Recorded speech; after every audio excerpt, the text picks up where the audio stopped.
Welcome back student. আগের ক্লাসটা আমাদের হয়ে গেছে ডাইমেনশন অ্যানালিসিসের মাত্রা পদ্ধতি এবং যান্ত্রিক ত্রুটি। এখন আমরা এর সেকেন্ড পার্ট অর্থাৎ দ্বিতীয় অংশে আমরা চলে এসেছি। এটা সেকেন্ড ক্লাস, মাত্রা পদ্ধতি আর যান্ত্রিক ত্রুটি। আগের ক্লাসে আমরা শিখেছি যে মাত্রা কাকে বলে, একক কাকে বলে, এগুলো সম্পর্কে একটা ধারণা পেয়েছি। মাত্রা পদ্ধতি কি কি ভাবে ব্যবহার করা হয়, মাত্রা পদ্ধতি কি কি তার আউটপুট আছে এবং তার লিমিটেশনস আছে, এগুলো আমরা লাস্ট ক্লাসে শিখেছি।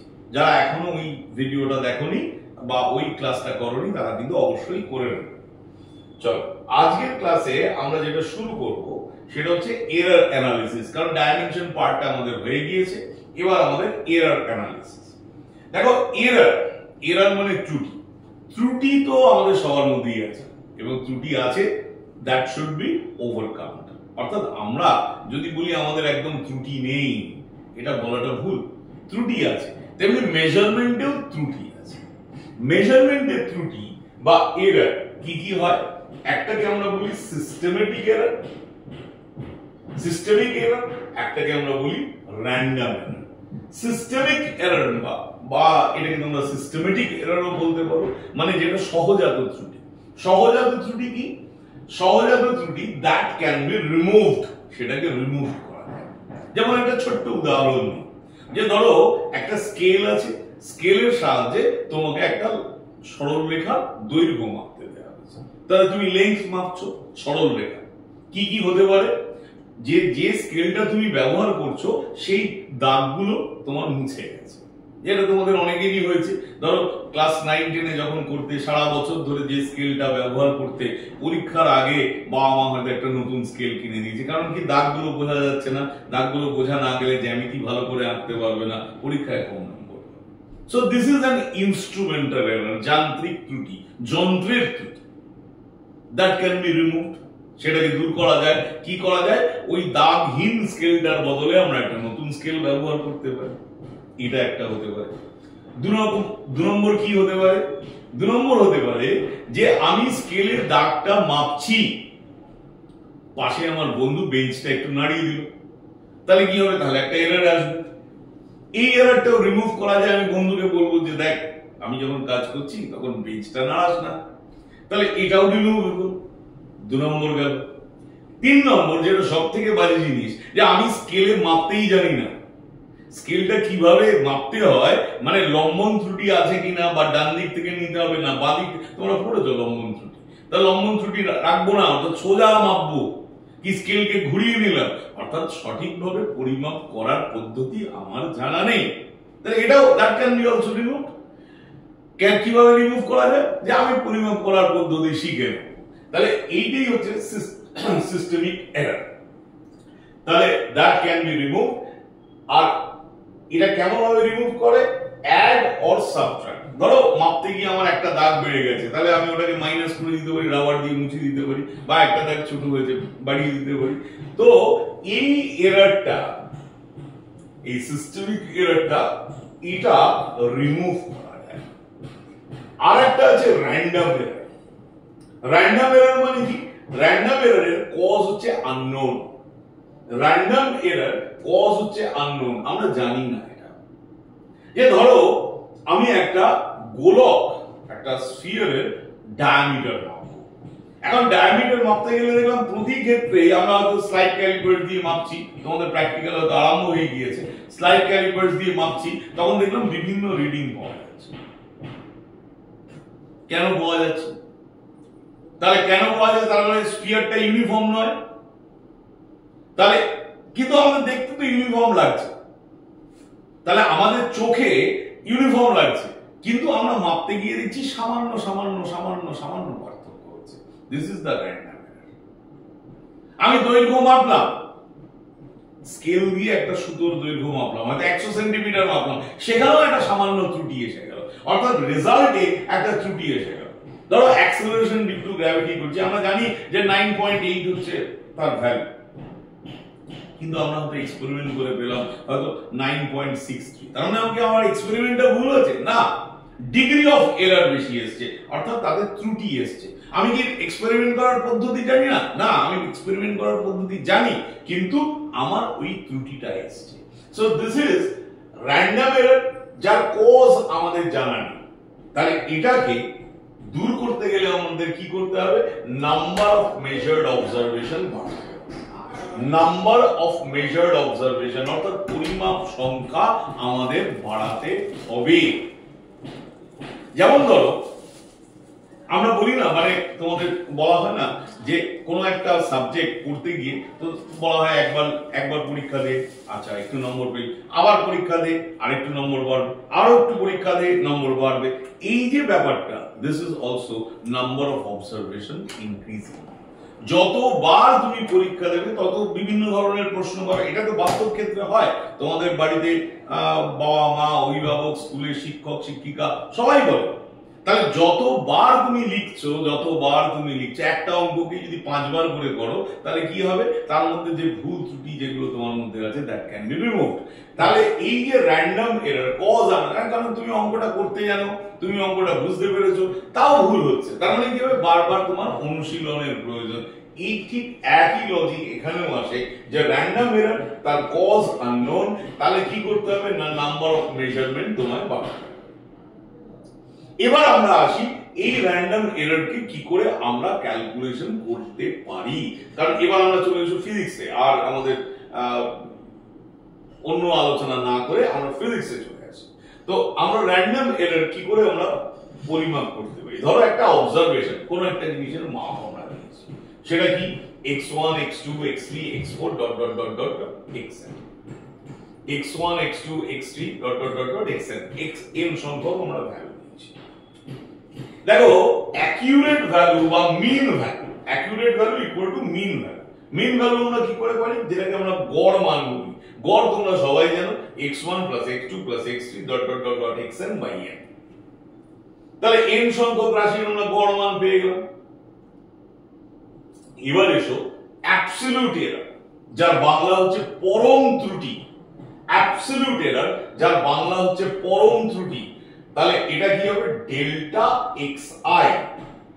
ডেল্টা xi ইকুয়াল টু কি? x মিন মানে x বার মাইনাস xi। তাহলে xi মানে কি? i হচ্ছে 1 হতে পারে, 2 হতে পারে, 3 হতে পারে, n হতে পারে। তাহলে x bar by minus x1, x bar minus x2 etcetera. তার মানে এখানে প্রত্যেকটা x এর জন্য একটা করে অ্যাবসলিউট এরর বেরোবে। এবার mean absolute error, mean absolute error মানে গড় পরম ত্রুটি। তাহলে ডেল্টা x এর মিন সেটা কি? Delta x1 delta x2 dot dot dot ডট ডেল্টা xn ডিভাইডেড বাই n। এটা হচ্ছে গড় পরম ত্রুটি, মিন অ্যাবসলিউট এরর। সেখান থেকে আমরা আসি ফ্র্যাকশনাল এরর। ফ্র্যাকশনাল এরর কি আছে? ডেল্টা x বার মানে গড় পরম ত্রুটি, mean absolute error divided by mean value মানে অ্যাকিউরেট ভ্যালু, যেটাকে আমরা গড় করছি মিন। এটা হচ্ছে ফ্র্যাকশনাল এরর, যার বাংলা হচ্ছে ভগ্নাংশ ত্রুটি। তারপরে আমাদের আসছে কি? Fractional error. ফ্র্যাকশনাল এরর মানে কি? এই ভগ্নাংশ ত্রুটি বা ফ্র্যাকশনাল এরর যেটা আসছে, তাকে যখন আমরা 100 দিয়ে গুণ করছি, আমাদের আসছে পার্সেন্টেজ এরর, শতকরা ত্রুটি। তাহলে আমরা ত্রুটি কিভাবে বের করলাম? আরেকবার রিকল করি। প্রথমে অ্যাকিউরেট ভ্যালু মানে মিন, সেখান থেকে আমাদের অ্যাবসলিউট এরর বের হচ্ছে। অ্যাবসলিউট এরর বের হচ্ছে কি? x বার মাইনাস xi মানে x বার x1 x বার x2 x বার x3 x bar minus x4, এরকম ভাবে চলতে থাকছে। তো তাহলে আবার আমরা অ্যাভারেজ করছি, সেটা হচ্ছে মিন অ্যাবসলিউট এরর। সেখান থেকে আমরা আসি ফ্র্যাকশনাল এরর, ভগ্নাংশ ত্রুটি delta x bar by x bar. সেখান থেকে আমরা পাচ্ছি percentage error, delta x bar by x bar into 100%। এইটা হচ্ছে এরর ক্যালকুলেশনের পদ্ধতি, ফ্র্যাকশনাল এরর ক্যালকুলেশনের পদ্ধতি। একটা উদাহরণ, ধরো একটা অবজারভেশন, আমি 5টা অবজারভেশন নিয়েছি, x1 x2 x3 x4 x5। Value 5 metre, 5.1 metre, 5.2 metre, 5.3 metre, 5.4। Mean value, accurate value বা মিন ভ্যালু কি করলাম? 1 2 3 4 5টা যোগ করলাম, তাকে 5 দিয়ে ভাগ করলাম, 5.2 মিটার। তাহলে এটা হচ্ছে অ্যাকিউরেট ভ্যালু বা মিন ভ্যালু। এবার হচ্ছে অ্যাবসলিউট এরর। অ্যাবসলিউট এরর কি বলেছিলাম? x bar minus xi। তাহলে এখানে হলো x বার মাইনাস x1, তাহলে 5.2 মাইনাস 5, তাহলে 0.2। Delta x2, x bar minus x2, 5.2 minus 5.1, 0.1। Delta x3, x bar minus x3, 5.2 minus 5.2, 0. Delta x4, x bar minus x4, 5.2 minus 5.3 equal to minus 0.1 meter. Delta x5, x bar minus x5, 5.2 minus 5.4 minus 0.2 meter. তাহলে মিন absolute error, দেখো মিন absolute error কি করে আমরা পাবো? দেখো এইগুলো এই প্রত্যেকটাকে যোগ করে ভাগ করব, কিন্তু এখানে মনে রাখার বিষয় যে এখানে কিন্তু আমাদের নিতে হবে এগুলোর ভ্যালু, নিউমেরিক ভ্যালু বা ম্যাগনিটিউড। এটা কিন্তু ভুললে চলবে না, এটা একটা বড় জায়গা যে এখানে যেগুলো পাবো সেখানে প্লাস মাইনাস আমার কাছে কোনো ম্যাটেরিয়ালিস্টিক ভ্যালু রাখে না। এটাও এরর যেমন এটাও এরর, এটাও যেরকম এরর আছে, এটা পজিটিভ এরর, এটা নেগেটিভ ডেভিয়েশন, এরর বলা ভুল, এটা নেগেটিভ ডেভিয়েশন, এটা পজিটিভ ডেভিয়েশন, এটা নেগেটিভ ডেভিয়েশন। সেইজন্য অ্যাবসলিউট এররের বেলায় delta x1 plus delta x2 plus delta x3 plus delta x4 but delta x5। দেখো এগুলোর মান যদি আমি বসাই 5 দিয়ে ভাগ করি তাহলে আসে 0.16 মিটার। তাহলে অ্যাকিউরেট ভ্যালু কত হবে? অ্যাকিউরেট ভ্যালু এই যে 5.2 মিটার তার সঙ্গে প্লাস মাইনাস 0.16 মিটার, এই যে এটাকে বলি আমরা অ্যাকিউরেট ভ্যালু। তার মানে 5.2 তো হবেই, তার সঙ্গে প্লাসও হতে পারে মাইনাসও হতে পারে, প্লাস মাইনাস 0.16 মিটার, এটা হচ্ছে অ্যাকিউরেট ভ্যালু। ফ্র্যাকশনাল এরর, দেখো ফ্র্যাকশনাল এরর মানে হচ্ছে mean absolute error by mean value 0.16 নিচে 5.2 ইকুয়াল টু 0.03। তাহলে পার্সেন্টেজ এরর মানে ফ্র্যাকশনাল এরর ইনটু 100, তার মানে এটাকে ক্যালকুলেশন করলে 3%। তোমরা ক্যালকুলেশন করবে, আমি তো র্যান্ডম ক্যালকুলেশন করেছি, তোমরাও একবার হাতে ক্যালকুলেশনটা করবে। এবার দেখো ক্যালকুলেশন অফ এরর বা ত্রুটির গণনা। প্রথমে হচ্ছে অ্যাডিশন এন্ড সাবট্রাকশন। দেখো এই একটা কিউব আছে, এই একটা কিউব আছে, এগুলো খুব ছোট্ট করে আমি টু দি পয়েন্ট শিখিয়ে দিচ্ছি, কারণ চেষ্টা করছি যে এটা এই ছোট ছোট ট্রিক্স গুলো তোমরা শিখে নেবে, তাহলে এখান থেকে কোনো ঝামেলাজনক পরিস্থিতির মধ্যে তোমরা আসতে পারবে না। অ্যাডিশন আর সাবট্রাকশন, অ্যাডিশন আর সাবট্রাকশনে কি হয়? ধরো এই অ্যাডিশন করছি আমরা, এখানে v1 বলেছে, v1 4 সেন্টিমিটার কিউব, আর এইটা কি বলতো? এইটা সেই মিন অ্যাবসলিউট, মানে এটাকে অ্যাকচুয়ালি বলা হয় লিস্ট কাউন্ট। লিস্ট কাউন্ট মানে যে যন্ত্র দিয়ে তুমি এটা মেপেছো, যে যন্ত্র দিয়ে মেপেছো তার সাথে এটাই সবথেকে ছোট পার্ট বলা, মানে এইটুকু এররই আসতে পারে, এটা হচ্ছে মিনিমাম এরর ক্যান পসিবল, এটাও ঠিক তাই। তাহলে এই দুটো বলে দিয়েছি। দেখো যখন আমরা যোগ করব v1 প্লাস v2, দেখো আগে মূল যে রাশি, যেগুলো মেইন রাশি, সেগুলোকে মানে মিন যেগুলো অ্যাকিউরেট ভ্যালু সেগুলোকে যোগ করব, 4 প্লাস 2 প্লাস মাইনাস এটা হচ্ছে কত? 0.4 আর এটা হচ্ছে 0.2, তাহলে 0.4 0.2, তাহলে 6 centimetre cube plus minus 0.6 centimetre. আর যদি ডিফারেন্স দেখো মূল যে রাশিটা সেই দুটোর মাইনাস করব, 4 মাইনাস 2, কিন্তু এটা প্লাস মাইনাস 2 এটা কিন্তু সব সময় যোগ হবে। এই যেটা আগেরটাই বললাম, error should be additive, error কখনো নেগেটিভ হয় না, এরর শুড বি অ্যাডিটিভ। তার মানে 0.4 প্লাস 0.2, তাহলে 2 প্লাস মাইনাস 0.6 সেন্টিমিটার। এই যে বলেছি এরর ইজ অলওয়েজ অ্যাডিটিভ, ত্রুটি সর্বদা যোগফল হবে, তার মানে এটাও যেমন যোগ হবে এটাও তেমন যোগ হবে। এটা যোগ এবং বিয়োগের ক্ষেত্রে এটাই নিয়ম। মাল্টিপ্লিকেশন এন্ড ডিভিশন, দেখো এইটা একটু ভালো করে জানার দরকার। কারণ বেশিরভাগ ক্ষেত্রে যে ফিজিক্সের ফর্মুলা সেটা in terms of multiplication and in terms of ডিভিশনই আসে। যেমন y equal to a by b আর y equal to a into b, দেখো আমি দুপাশেই দুটো লিখেছি যাতে আমাদের কম্পেয়ার করতে সুবিধা হয়। তাহলে দেখো এখানে কি হলো, এই y এর লগ নিলাম, তোমরা লগ এলজি শিখেছো, এখানে যে ln নেওয়া হচ্ছে, ln মানে হচ্ছে log to the base e, আগে তোমরা LOG লিখেছো সেটা log to the base 10, কিন্তু এখানে আমরা log to the base e করব, কারণ আমরা যেহেতু এখানে একটা অঙ্কের নতুন ধারা ক্যালকুলাস ফিজিক্সের মধ্যে অ্যাপ্লাই করব, সেই জন্য আমরা লগটাকে সবসময় e বেসে নিয়েছি, এখানে 10 বেসের লগের কাজ নেই। তাহলে ln y equal two ln a, যেহেতু এটা ভাগ আছে তাহলে মাইনাস ln b। এইবার এটাকে আমরা ডিফারেন্সিয়েট করব। দেখো ডিফারেন্সিয়েট করার নিয়ম হচ্ছে d by dx of ln y, তোমাদের কাছে খাতা পেন থাকলে একটু লিখে নাও এই ফর্মুলাটা, d by dx of ln x equal to 1 by x, d by dx into ln x equal to 1 by x। তাহলে dx টাকে ক্রস মাল্টিপ্লিকেশনের উপরে তুলে দাও, d of ln x equal to dx by x, তার মানে log কে differentiate করলে আমরা পাবো dy by y, এখানে এটাকে করলে পাবো dA by a minus dB by b। ঠিক এখানে এসো dA by a dB by b একই জিনিস আসছে। both the cases the fractional error, ভগ্নাংশ ত্রুটি কত হবে, ওই বলেছি error always positive, তার মানে dy by y হবে dA by a plus dB by b। error always কিন্তু additive, এটা কিন্তু একটা মেইন সোর্স অফ এরর। ছেলে মেয়েদের এটা খুব ভুল হয়, এই ভুলটাকে কখনোই মাথায় আনবে না যে এখানে এরর ক্যালকুলেশনে মাইনাস থাকুক, থাকলেও তাকে কাজ করতে হবে।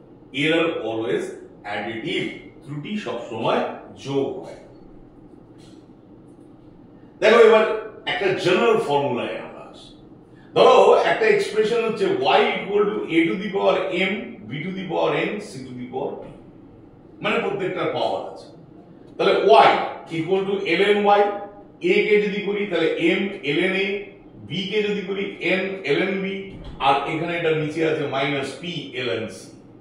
তাহলে এটা কি দাঁড়াবে dy by y, এটা m dA by a, এটা m dB by b, আর এটা minus p dc by c।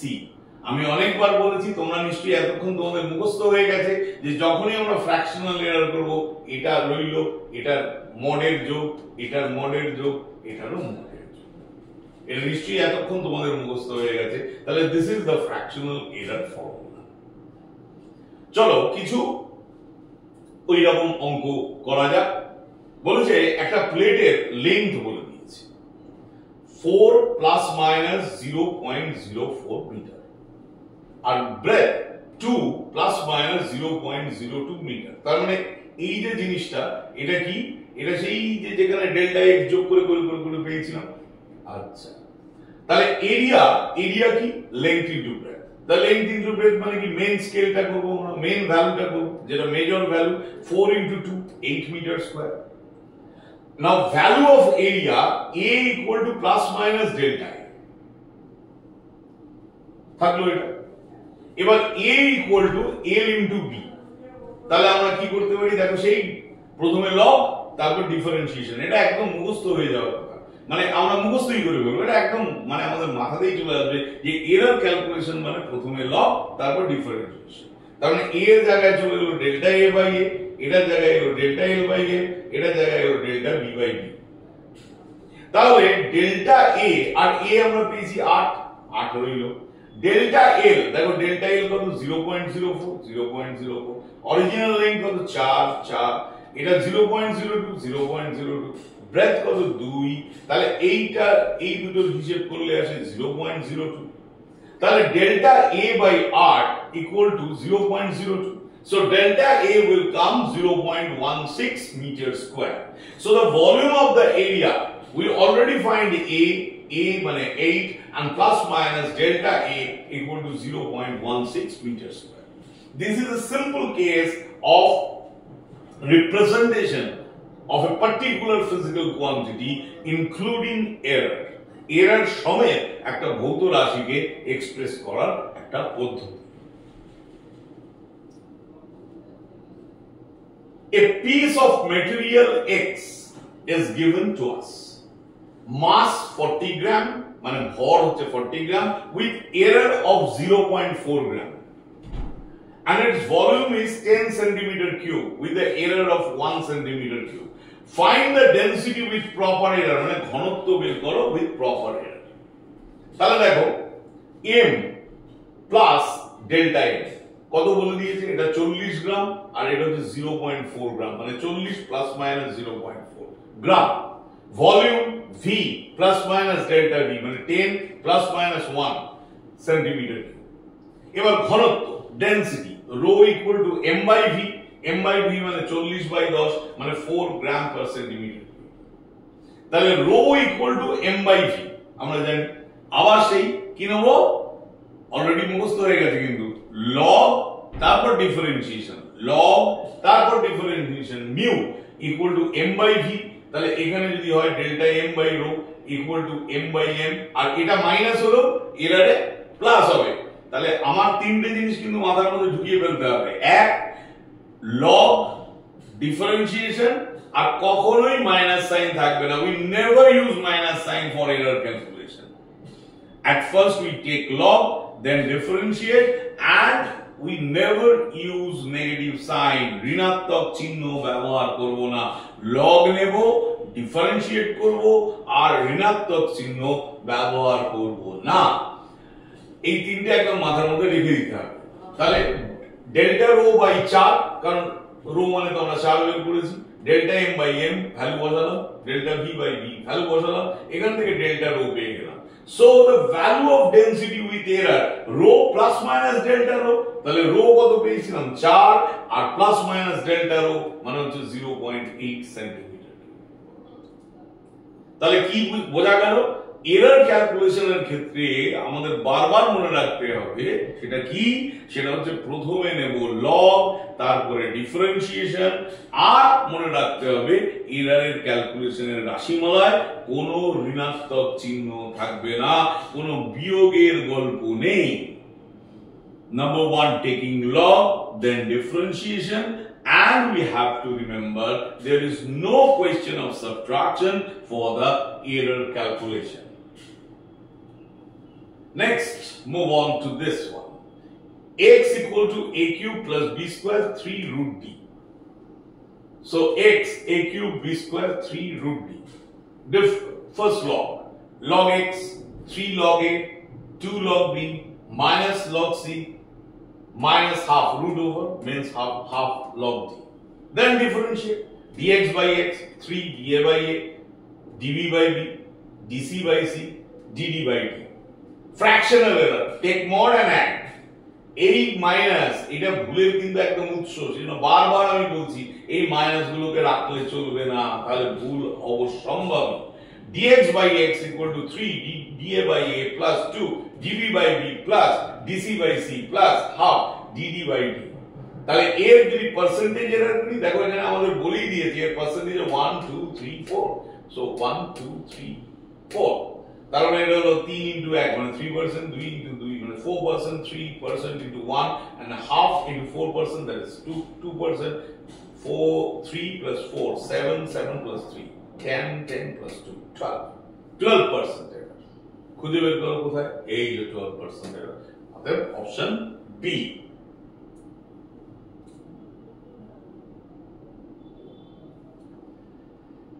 যাকে এরর আমরা তো শিখলাম, এবার আর একটা জিনিস আমাদের শিখতে হবে, দ্যাট ইজ সিগনিফিক্যান্ট ফিগার, তাৎপর্যপূর্ণ অঙ্ক সংখ্যা। কি তাৎপর্যপূর্ণ অঙ্ক সংখ্যা, ব্যাপারটা কি, ধরো কেউ আমাকে বলল যে আমাকে একটা স্কেল দিয়ে দেওয়া হলো, জ্যামিতির যে স্কেল, জ্যামিতি স্কেল দিয়ে আমাকে বললো সেখান থেকে একটা স্ট্রেট লাইন ড্র করো যার লেন্থ হচ্ছে 5.7। we can accurately draw that। তারপর আমাকে বললো আচ্ছা ড্র করো একটা 5.8 সেন্টিমিটার। ওকে, ওয়েল এনাফ, আমরা ড্র করে দিলাম। এর মধ্যে অ্যাকুরেসি কিন্তু দারুণ থাকবে, 5.7 অ্যাকুরেসি, 5.8 অ্যাকুরেসি। এবার তোমাকে বললো যে না, তোমাকে আঁকতে হবে 5.75, প্রবলেম। এবার বললো যে তুমি যদি না আঁকতে পারো তাহলে তোমার পানিশমেন্ট হবে, তোমাকে আঁকতেই হবে, আঁকতেই হবে, না আঁকলে তোমার হবে না, তুমি হেল্পলেস। তাহলে তুমি একটা কাজ করতে পারো, 5.7 আর 5.8 দুটো দাগ আছে, তার মাঝামাঝি জায়গায় একটা পয়েন্ট বসিয়ে দাও, তাহলে তুমি বলে দিই দিস ইজ 5.75। এবার যদি বলে যা অ্যাকিউরেটলি এটা হয়নি, তো বলে ঠিক আছে এটা মেজার করলে পাওয়া যাবে। তো দেন আমি আঁকতে পারবো না এটা বলা ভুল, আঁকতে হয়তো পারবো। আমার আই এস্টিমেশন দেবো, দুটো দাগের মধ্যবিন্দুতে রাখবো, mid point of the two divisions আমরা রাখবো, কিন্তু কিন্তু তার অ্যাকিউরেসি নিয়ে প্রশ্ন আসবে। তাহলে 5.75 এর মধ্যে 5.7 অবধি আমি অ্যাকিউরেট, কিন্তু পরের 5টার অ্যাকিউরেসি সম্পর্কে আমরা বলতে পারছি না। তার মানে আমরা কখনোই ওই পরের ডিজিটটা নিয়ে কনফিডেন্ট নই বা অ্যাকিউরেট নই। তাহলে কোন একটা মেজারমেন্টে সিগনিফিকেন্ট ফিগার আমাদের কাকে বলি? Significant figure represent the meaningful digit in a number that contribute to its precision. তাৎপর্যপূর্ণ অঙ্ক সংখ্যা হলো একটি সংখ্যার সেই সমস্ত অঙ্ক সংখ্যা যা নির্ভুলতার দাবি রাখে। যেমন 5.75, তার মধ্যে 5.7 হচ্ছে অ্যাকিউরেসি লেভেল, তাহলে তার সিগনিফিকেন্ট ফিগার হচ্ছে 5.7। ওকে, এবার এই সিগনিফিকেন্ট ফিগারের রুলস আমরা শুরু করি। রুলস কি? all non-zero digit are significant। যেমন ধরো একটা एग्जांपल 2739, এখানে দেখো সব কটাই নন জিরো ডিজিট, তাহলে সিগনিফিকেন্ট ডিজিট কটা? 4। ধরো এরকমই যদি একটা নাম্বার থাকতো 1.23, তাহলে দেখো সবাই নন জিরো ডিজিট, তাহলে সিগনিফিকেন্ট কত হতো? 3টে।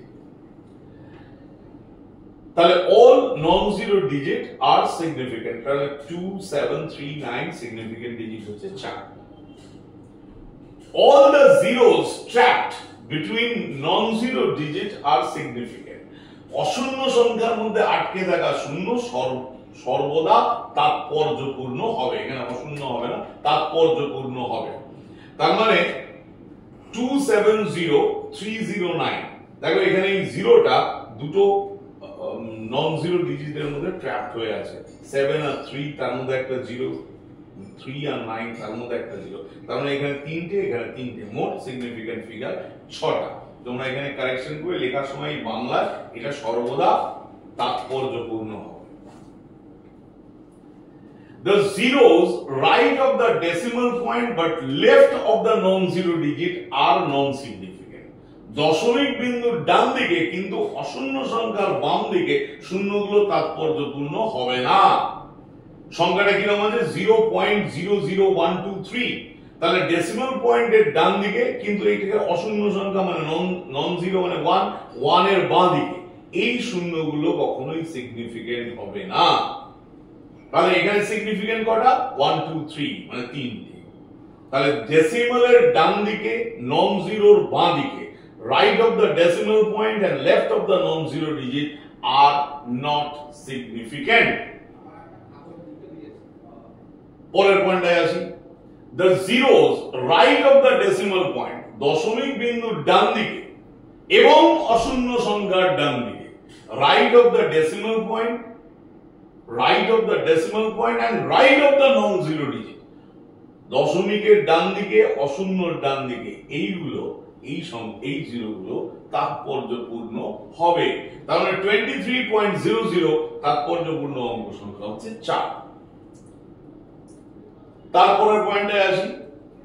zeros of the right of the non-zero digit are non-significant, but if that is a measurement, those zeros are significant। অশূন্য সংখ্যার ডান দিকে অবস্থিত শূন্যগুলো তাৎপর্যপূর্ণ নয়, কিন্তু তা যদি একটি পরিমাপ হয় তবে তা তাৎপর্যপূর্ণ হবে। উদাহরণস্বরূপ দেওয়া যেতে পারে 4200, এখানে তাৎপর্যপূর্ণ অঙ্ক সংখ্যা হচ্ছে দুটো, কারণ দেখো অশূন্যর ডান দিকে যে শূন্যগুলো থাকবে, এখানে দশমিকের কোনো গল্প নেই, দশমিকের কথা বলা হয়নি। অশূন্যর ডান দিকে যদি শূন্য থাকে তাহলে তারা তাৎপর্যপূর্ণ হবে না, কিন্তু তারা যদি একটা মেজারমেন্ট হয় তাহলে অবভিয়াসলি তারা সিগনিফিকেন্ট ফিগার হবে।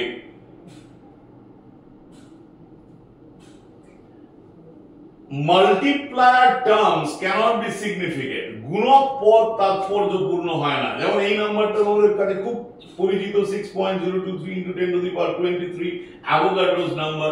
দেখো এটাকে বলে গুণক 10 to the power 23, এটা হচ্ছে গুণক। তাহলে এখানে সিগনিফিকেন্ট ফিগার কটা? 4টে। এখানে সিগনিফিকেন্ট ফিগার কটা? 4টে। 1 2 3 4।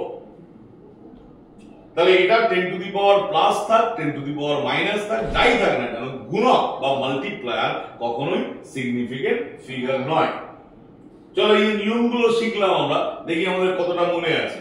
0.007 মিটার স্কয়ার কটা সিগনিফিকেন্ট ফিগার? দেখো ডেসিমালের ডান দিকে নন জিরোর বাঁ দিকে, তার মানে এই জিরোগুলো সিগনিফিকেন্ট নয়, একটাই সিগনিফিকেন্ট ফিগার 7।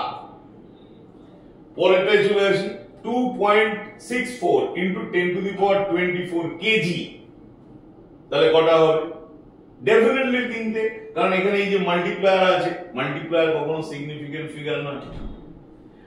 0.2370 দেখো এখানে এই জিরোটা দশমিকের ডান দিকে, right of the decimal place and right of the non zero digit, অশূন্য সংখ্যার ডান দিকে, তার মানে এই জিরোটা সিগনিফিকেন্ট, তার মানে এখানে সিগনিফিকেন্ট ফিগার হবে 1 2 3 4, তার মানে 4।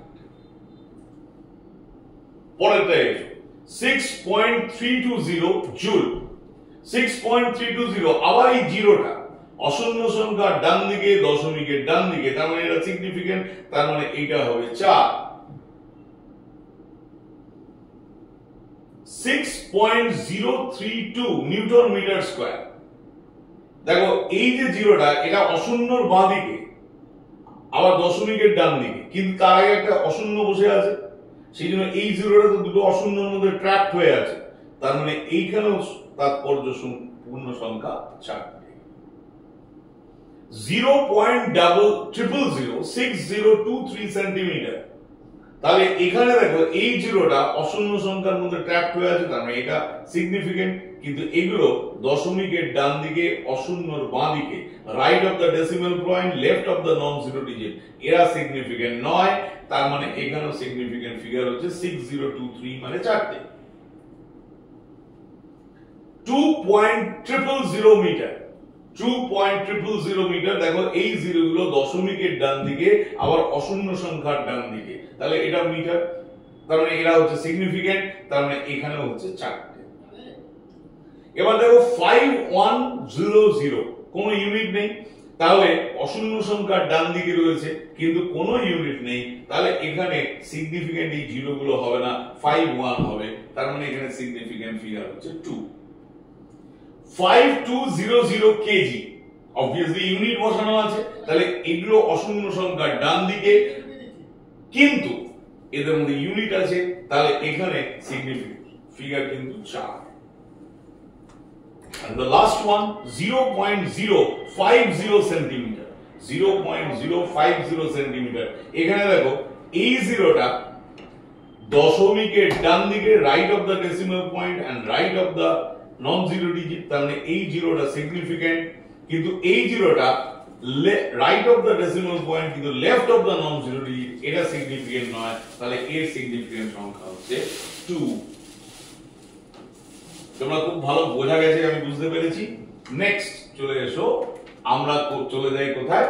Rule of addition and subtraction on the basis of significant figure, মানে তাৎপর্যপূর্ণ সংখ্যার ভিত্তিতে যোগ আর বিয়োগের নিয়ম। তাৎপর্য সংখ্যার ভিত্তিতে যোগ আর বিয়োগের নিয়ম।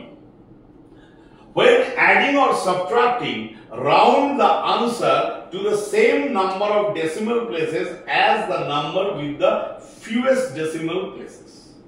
যোগ বা বিয়োগ করার সময় উপাংশ সংখ্যাগুলি যেটির মধ্যে দশমিকের পর ন্যূনতম ঘর থাকে, উত্তরটির মধ্যে দশমিকের পর ততগুলি ঘরই থাকবে।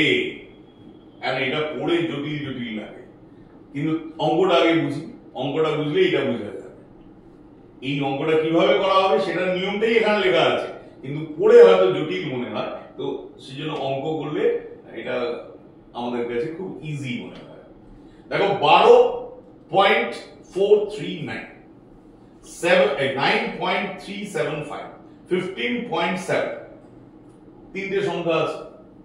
এখন তিনটে সংখ্যা যদি থাকে, এর দেখো ডেসিমেলের পর কটা ঘর আছে, মানে 3 ডেসিমেল প্লেসেস আছে। এটার ক্ষেত্রে কত আছে? 3 ডেসিমেল প্লেসেস। এটার ক্ষেত্রে কত আছে? 1 ডেসিমেল প্লেসেস। তাহলে এটাই 3, এটাই 3, এটাই 3। আমাদের খোঁজ করতে হবে কোনটায় মিনিমাম আছে। তাহলে মিনিমাম আছে মানে এইটাই, তাহলে সেটাই রেজাল্টে থাকবে। তাহলে যে সংখ্যাগুলোর আমরা যোগ বা বিয়োগ করব, তাদের মধ্যে প্রথম আমাকে খুঁজতে হবে ডেসিমেলের পর কার মিনিমাম ডেসিমেল প্লেস আছে, কার মিনিমাম ডেসিমেল প্লেস আছে, সেই সংখ্যক ডেসিমেল প্লেসই রেজাল্টে থাকবে। তার মানে এখানে 1 ডেসিমেল প্লেস ছিল, তাহলে রেজাল্টেও 1 ডেসিমেল প্লেস থাকবে। তাহলে 37.7 37.5। এবার 5 এর পর দেখো 1 আছে, যদি 5 এর থেকে বেশি থাকতো তাহলে 6 হয়ে যেত, কিন্তু এটা 5 এর পর 1 আছে, 1 5 এর থেকে অনেক ছোট, তাহলে রাউন্ড অফ রেজাল্ট কত হবে? 37.5। 37.5 মানে এক ঘর আমরা ডেসিমেল নিয়েছি, রেজাল্টে আমার এক ঘর ডেসিমেল প্লেস থাকে। বলেছে add up all the numbers according to the rule of significant figure। তোমাকে কি বলেছে? 1 4.51 5.27 7.720। সবাইকে বসালাম, একদম যোগ করলাম। তাহলে আমাকে এবার খুঁজতে হবে, কি খুঁজতে হবে? এর দশমিকের পরে কোনো ঘরই নেই, মানে 0। এর 2 ঘর আছে, এর 2 ঘর আছে, এর 3 ঘর আছে, তাহলে ন্যূনতম কত? কোনো ঘর নেই, এটাই তো হবে। ডেসিমাল প্লেসের পর কোনো ঘর নেই, তাহলে রাউন্ড অফ রেজাল্ট দেখো এখানে আমাদের 18, এখানে 18, তার মানে এই যে no decimal place, no decimal place আগে আমরা 18.5 করি এক ঘরের জন্য, তারপর আমরা কি করব? এটাকে আমরা করে দেব, এটাকে আমরা করে দেব 19, যেহেতু এটা 0.5 আছে, 0.5 একের থেকে বেশি। তাহলে আমাকে কি করতে হবে? ফার্স্ট অফ অল আমাকে দেখে নিতে হবে, এটা করার ক্ষেত্রে ফার্স্ট অফ অল আমাকে দেখে নিতে হবে যে এই ডেসিমাল রেঞ্জটা কি আছে। এইটা হচ্ছে নো ডেসিমাল প্লেস, তার মানে অবভিয়াসলি রেজাল্টে আমার নো ডেসিমাল প্লেস হবে। এবার নো ডেসিমাল প্লেস মানে কোনো ডেসিমালের পর কোনো সংখ্যা নেই, কিন্তু সেটাকে রাউন্ড আপ, তাহলে ডেসিমালের পর কোনো সংখ্যা নেই মানে 18 তে আমি ছেড়ে দেবো না, কারণ এখানে 0.5 আছে। এখানে যদি 1 থাকতো তাহলে 18 তে ছেড়ে দিতে পারতাম। সেজন্য নিয়ম হচ্ছে কি, প্রথমে যেহেতু এটা 2, এটা 2, এটা 2, এটা 3, তাহলে নো ডেসিমাল প্লেস আমার आंसर হবে, ঠিক কথা, কিন্তু আমি রাউন্ড অফে যাব কোথায়? 1 ডেসিমাল অবধি। তাহলে 18.5 এলাম। এইবার আমাদের ফাইনাল রেজাল্টে কি আসবে না 1 নো ডেসিমাল প্লেস, তার মানে এই 18.5টা হবে 19, যেটা এখানে আমি লিখিনি, তোমরা এটা লিখে নেবে। এটা হয়ে যাবে 18.5 ইকুয়াল টু 19, কারণ নো ডেসিমাল প্লেস আমাকে ফলো করতে হবে। বুঝতে পেরেছো এটা? এবার হচ্ছে rules of multiplication and division on the basis of significant figure. তাৎপর্য সংখ্যার ভিত্তিতে গুণ ও ভাগ। For multiplication and division, the answers should have the same number of significant figure as the component with the fewest significant figure.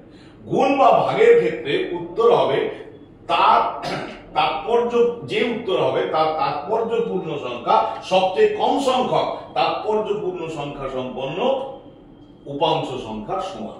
ওই বললাম এটা পড়লে অনেকটাই জটিল লাগে, আগে যোগ আর বিয়োগের ক্ষেত্রে নিয়ম পড়লে জটিল লাগে, কিন্তু অঙ্কটা করলে অনেক বেশি সোজা লাগে। বিষয়টা এমন, ধরো 2.5 3.42 এই দুটোকে আমরা গুণ করব। দেখো এর সিগনিফিকেন্ট ফিগার কটা? দুটো। এর সিগনিফিকেন্ট ফিগার এর দুটো, এর কটা? তিনটে। তাহলে এর মধ্যে লোয়েস্ট কার? দুটো, তার মানে রেজাল্টেরও থাকবে লোয়েস্ট দুটো। তাহলে এইটাকে গুণ করলে আসছে 8.55। তাহলে রাউন্ড অফ করছি, আমার দুটো সিগনিফিকেন্ট ফিগার থাকবে। দেখো 8.5 এই অবধি থাকবে, কিন্তু এখানে 5 আছে, 5 এর জন্য এখানে 6 আছে। আমার রেজাল্ট হবে কার? যার সিগনিফিকেন্ট ফিগার আগেরটাই ছিল দশমিকের পর সবথেকে কম ঘর, আর এখানে হবে less or fewer number of significant figure, যার থাকবে রেজাল্ট তার হবে। এখানে একটা দেখো एग्जांपल করা আছে 2.33 সিগনিফিকেন্ট ফিগার 3, 6.085 সিগনিফিকেন্ট ফিগার 4, এখানে 2.1 সিগনিফিকেন্ট ফিগার 2। তাহলে অবভিয়াসলি দেখো এর 3 এর 4 এর 2 দুইটাই থাকবে রেজাল্টে। তাহলে তুমি এটাকে গুণ করলে এই রকম একটা জিনিস আসবে 2.977390 এখন এর দু ঘর যদি তুমি রাখতে চাও, মানে এর লাগবে আমার দু ঘর, তার মানে 2.9 2.9 দেখো এটাকে 3 লেখা যায়, কিন্তু 3 করলে তো একটা সিগনিফিকেন্ট ফিগার হবে, তাহলে আমাকে আনতে হবে কি 3.0। তাহলে 3.0 মানে আমার রুল অনুসারে 2 ডিজিট হয়ে গেল সিগনিফিকেন্ট ফিগারের সংখ্যা দুটো হলো, কারণ এই জিরোটা দশমিকের ডান দিকে আছে, আবার নন জিরোরও ডান দিকে আছে।